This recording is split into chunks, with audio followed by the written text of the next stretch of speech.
नमस्कार। सिविल सेवा परीक्षाओं की तैयारी करने वालों के लिए आज का विषय बहुत ही खास है। हम बात करने वाले हैं वन्यजीव अभयारण्यों की, मतलब वाइल्ड लाइफ सेंचुरीज की। और हम उन सभी जरूरी पहलुओं को समझने की कोशिश करेंगे जो एग्जाम के नजरिए से बहुत मायने रखते हैं। तो सबसे पहला सवाल जो दिमाग में आता है, वाइल्ड लाइफ सेंचुरी और नेशनल पार्क में आखिर फर्क क्या है ना? ये एक ऐसा सवाल है जो अक्सर कंफ्यूज करता है, पर आज इस गुत्थी को हमेशा के लिए सुलझा देंगे, क्योंकि सच कहूं तो यही इस पूरे टॉपिक की नींव है। तो चलिए देखते हैं कि आज हम क्या क्या कवर करने वाले हैं। ये रहा हमारा रोड मैप। सबसे पहले समझेंगे कि सैंक्चुरी आखिर है क्या, फिर इसकी तुलना करेंगे नेशनल पार्क से। इसके पीछे का कानून क्या है वो भी जानेंगे। जमीन पर क्या होता है, मतलब सीमाएं और इंसानी गतिविधियां कैसी होती हैं, उस पर भी बात करेंगे। और आखिर में ये समझेंगे कि ये पूरा टॉपिक एग्जाम के लिए इतना जरूरी क्यों है। तो ठीक है, चलिए शुरू करते हैं बिल्कुल बेसिक से। सबसे पहले तो यही समझना होगा कि ये वन्यजीव अभयारण्य यानी वाइल्ड लाइफ सैंक्चुरी आखिर होता क्या है। देखिए, अगर इसकी ऑफिशियल परिभाषा पर जाएं तो ये सिर्फ जमीन का एक टुकड़ा नहीं है। इसे एक तरह का सेफ हाउस समझिए, एक ऐसा सुरक्षित घर जिसे प्रकृति के किसी खास पहलू को बचाने के लिए बनाया गया है। अब वो पहलू कुछ भी हो सकता है। वहां के जानवर, जिन्हें हम फॉनल कहते हैं, या फिर पेड़ पौधे यानी फ्लोरल, या हो सकता है कि उस जगह की चट्टानें और जमीनी इतनी अनोखी हों, मतलब जियोमॉर्फोलॉजिकल, कि उन्हें बचाना जरूरी हो।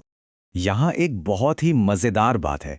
ज्यादातर सैंक्चुरीज, जानते हैं, किसी एक हीरो स्पीशीज के लिए बनाई जाती हैं, मतलब एक खास जानवर या पक्षी को बचाने पर फोकस होता है। जैसे राजस्थान में डेजर्ट नेशनल पार्क का एक हिस्सा खास तौर पर ग्रेट इंडियन बस्टर्ड को बचाने के लिए सैंक्चुरी बनाया गया है। यही जो स्पीशीज सेंट्रिक अप्रोच है ना, यही इसे नेशनल पार्क से थोड़ा अलग बनाता है, क्योंकि नेशनल पार्क का मकसद पूरे के पूरे इकोसिस्टम को बचाना होता है। और अब आते हैं उस हिस्से पर जो एग्जाम के लिए सबसे सबसे ज्यादा जरूरी है। सैंक्चुरी और नेशनल पार्क के बीच का फर्क समझना प्रीलिम्स और मेंस दोनों में ही एक एक्स्ट्रा एज दे सकता है। तो चलिए इन दोनों की आमने सामने तुलना करते हैं। तो मेन फर्क क्या है? सबसे पहले प्रोटेक्शन लेवल। नेशनल पार्क में ये हाईएस्ट होता है, मतलब वहां इंसानी दखलंदाजी लगभग न के बराबर होती है।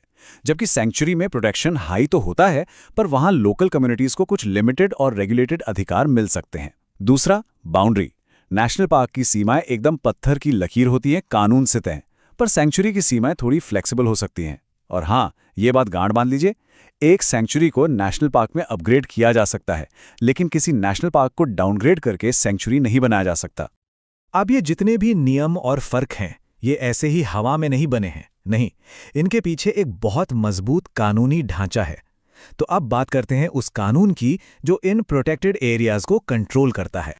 ये नाम बिल्कुल याद रखना है, बड़े बड़े अक्षरों में, वाइल्ड लाइफ प्रोटेक्शन एक्ट 1972।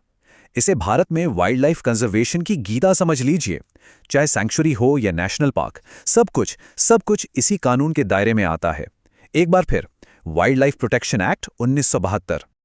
तो इस एक्ट के तहत किसी भी इलाके को सैंक्चुरी घोषित करने की पावर किसके पास है? राज्य सरकार के पास। और इसका जो डे टू डे मैनेजमेंट है, उसकी जिम्मेदारी होती है चीफ वाइल्ड लाइफ वार्डन की। यही कानून उन्हें पावर देता है कि वह सैंक्चुरी में एंट्री को रेगुलेट करें, किसी भी तरह की नुकसान पहुंचाने वाली एक्टिविटी पर रोक लगाएं और जानवरों के घर को, उनके हैबिटेट को महफूज रखें। अच्छा, तो कानून की किताबों से बाहर निकलकर अब जरा जमीनी हकीकत को देखते हैं। मतलब असल में एक सैंक्चुरी की बाउंड्रीज तय कैसे होती हैं और वहां किस तरह की ह्यूमन एक्टिविटीज अलाउड होती हैं। देखिए, किसी भी सैंक्चुरी को बनाने का प्रोसेस 2 स्टेप्स में होता है। पहले स्टेप में राज्य सरकार एक इनिशियल नोटिफिकेशन जारी करती है। इस दौरान एक बहुत जरूरी काम होता है जिसे कहते हैं सेटलमेंट ऑफ राइट्स या अधिकारों का निपटारा।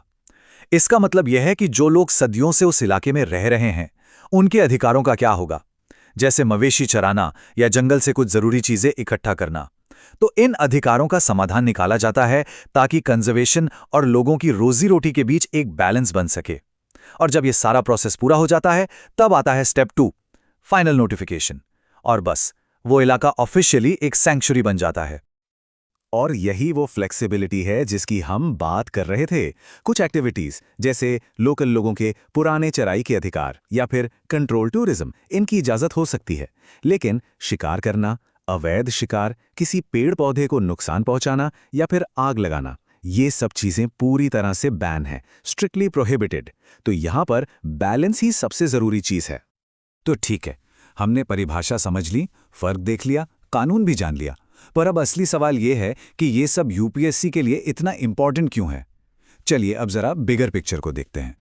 भारत में 550 से भी ज्यादा वाइल्ड लाइफ सेंचुरीज हैं। सोचिए जरा, 550 से ज्यादा।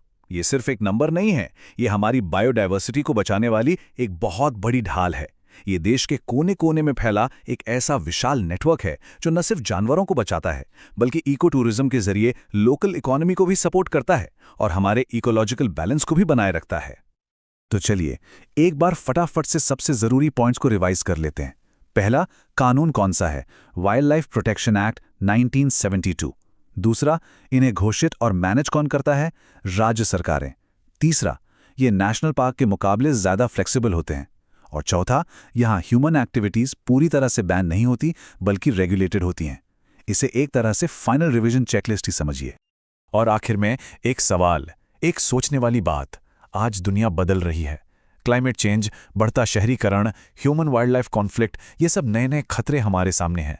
तो सवाल ये उठता है कि क्या हमारे प्रोटेक्टेड एरियाज का मौजूदा मॉडल इन सब चुनौतियों के लिए काफ़ी है, या फिर इन्हें भी वक्त के साथ बदलने और खुद को और बेहतर बनाने की ज़रूरत है? ये एक ऐसा सवाल है जिस पर विचार करना बहुत ज़रूरी है।